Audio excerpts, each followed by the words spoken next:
Fala, peregrino! Seja muito bem-vindo aqui ao canal Fatos Maçônicos. E nesse vídeo de hoje nós vamos falar sobre a balaustrada. O que é isso? A balaustrada dentro da maçonaria. Eu me chamo Luiz Miller, sou mestre maçom e faço parte da Ordem Maçônica Universal. E convido você, caso não seja um inscrito aqui no canal Fatos Maçônicos, faça a sua inscrição. Você sabe como faz, é muito simples, fácil, prática, rápida.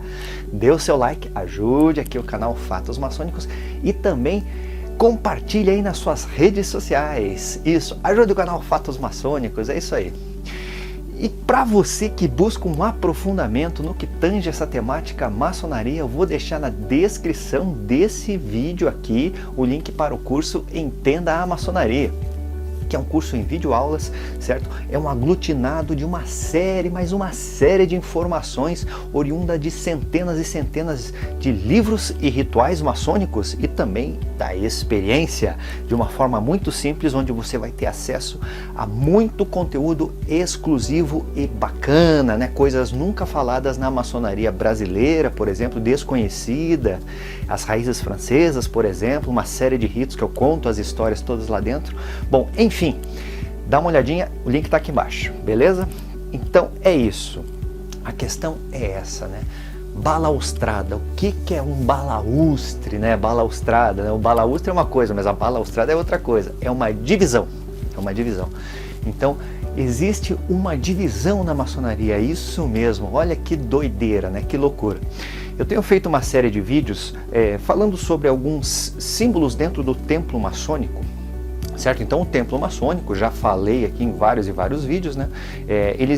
Ele possui, na verdade, ele é um retângulo que possui uma determinada configuração, onde tem a parte do Oriente e tem a parte do Ocidente. E justamente aqui vamos falar da divisão, né? O que representam essas coisas todas? Então, fala-se do Oriente, né? E você vê que essa configuração não é uma exclusividade da maçonaria, certo? Aí, claro, tem que se tomar cuidado e conhecer o limite das coisas. Você vai, por exemplo, numa reunião, sei lá, numa Câmara de Deputados aí, ou a Câmara de Vereadores aí da sua cidade, você vai ver que tem uma parte onde o pessoal está falando, né? Tem o palanque ali, ou a mesa com os microfones, e daí tem o povo, né? Então tem essa configuração. Você vai numa igreja, por exemplo, tem o pastor lá, se você for evangélico, protestante, etc, etc. Tem um pastor que está lá na frente, né? Dando as informações, passando as instruções, passando os ensinamentos, etc, etc, etc, certo? E tem o povo que fica de frente, né? Você vai na Igreja Católica Romana, a mesma coisa. Você tem uma configuração no altar, inclusive, né? Então você tem o padre fazendo a missa, por exemplo, passando sua homilia, e tem o povo olhando de frente. Você ia lá, por exemplo, né, vamos viajar um pouquinho no tempo, você ia lá para a época dos astecas, ia para o México, né? Você tinha lá um altar de sacrifícios e o povo ficava em volta olhando. Você ia para Roma antiga, mesma situação. Você ia lá no oráculo de Delfos, por exemplo, né? Você via que tinha um altar lá, e eles tinham um costume interessante, né, de ver o oráculo, por exemplo. É uma das questões, né, que envolve essa questão da cultura antiga grega, né? Abriam lá o cordeiro, o carneiro ou o bicho e observavam as suas entranhas, né, como uma fórmula oracular. Não era uma exclusividade desse povo, vários povos antigos também tinham esse tipo de prática, né? Ou seja, sacrifício de animais, abriam as entranhas e observavam o que tinha lá dentro e faziam leituras. Oráculos, história dos oráculos é interessante também, né? Observar assim, como foi se desenvolvendo no Oriente Médio. Também tinha muita coisa com relação a isso daí, mas hoje se perdeu essa cultura. Bem, essa é uma questão à parte, certo? O que eu quero dizer é que sempre quando existe uma manifestação, até mesmo na sala de aula, né, o professor está lá na frente e os alunos estão de frente. A maçonaria não é muito diferente disso daí, não.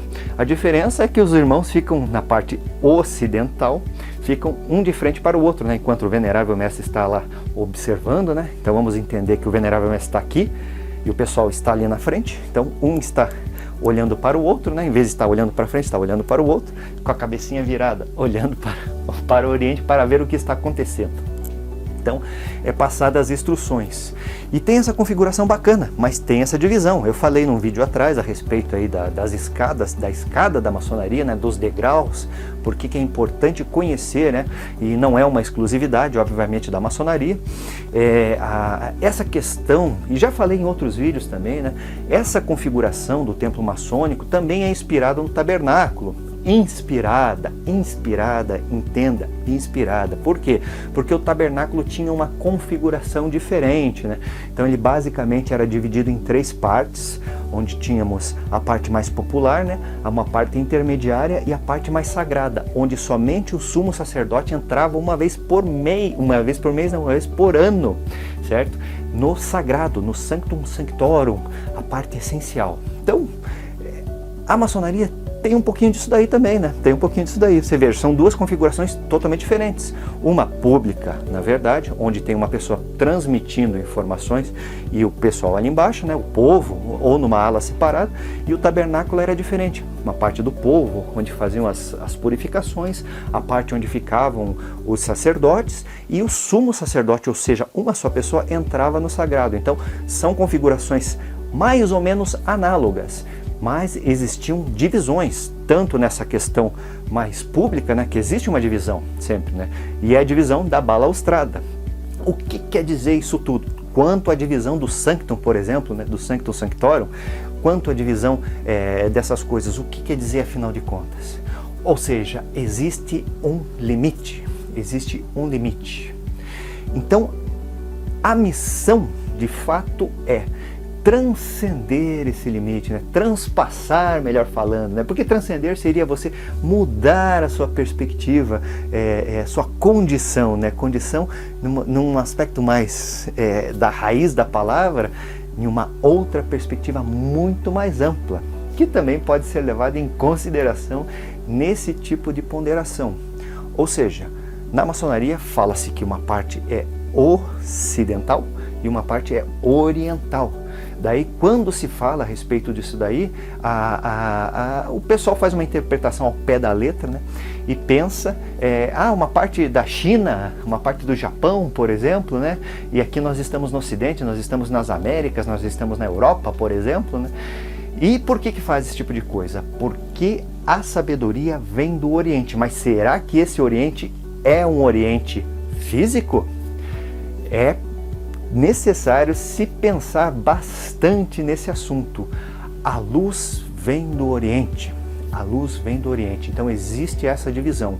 O que é, de fato, num aspecto mais ligado à questão da metafísica, e isso não é uma exclusividade da ordem maçônica, pontua aqui essa questão, é você transcender esse limite do oriental, do ocidental, melhor falando, do ocidental para o oriental, porque do Oriente, de uma parte que é totalmente, a sabedoria vem de lá, né? A sabedoria vem de lá, você seja banhado nessa questão do conhecimento e da sabedoria. Claro que a maçonaria tem a sua sistemática, através da iniciação, através da evolução, que cada um dos membros tem que buscar.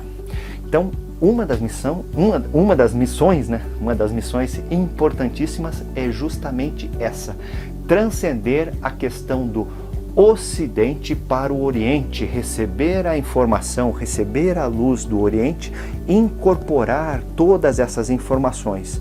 E, obviamente, com esse vídeo aqui, você entende que existe um limite que deve ser transpassado, deve ser transcendido.